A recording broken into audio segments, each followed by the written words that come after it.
አራተኛው የዴቮፕስ እና የክላውድ ፌዛችን ነው የሚሆነው። እዚህኛው ፌዝ ላይ የተለያዩ ቴክኖሎጂዎችን ሊጠቀሙ ይችላል።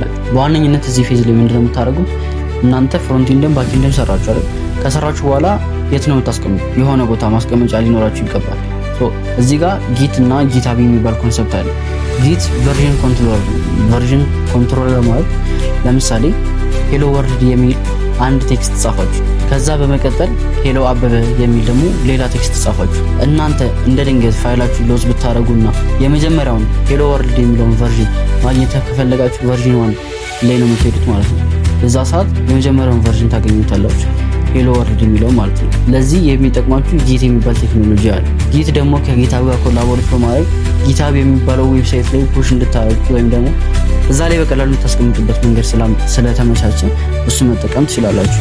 ሌላኛው ደግሞ ሰርች ሲደረግ ዌብሳይታችሁ እንዲመጣ ጉግል ላይ ከፈለጋችሁ ሆስቲንግ ወይም ደግሞ ዌብ የሚባል ሌላ ኮንሰፕት ይመጣል ማለት ነው። እዚህ ጋር የተለያዩ ሆስቲንግ ሰርቪስ ፕሮቫይድ የሚያደርጉ የተለያዩ ካምፓኒዎች አሉ። ውጭ ሀገር እንደነ ሆስቲንግ በነፃ ከፈለጋችሁ ደግሞ ቨርሲል፣ ኔትሊፋይ፣ ሬንደር መጠቀም ትችላላችሁ።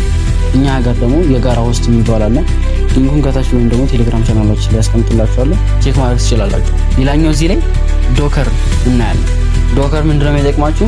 በማንኛውም ኮምፒውተር ወይም ደግሞ በማንም ሰው ኮምፒውተር ላይ ቢሆን የእናንተ ሲስተም ክራሽ ሳያደርግ ወይም ደግሞ ምንም አይነት ኮዳችሁ ሳይጠፋ ወይም ደግሞ እናንተ ኮምፒውተር ላይ እንደሚሰራ ሌላ ሰው ወይም ደግሞ ሌሎች ጋር እንዲሰራ ከፈለጋችሁ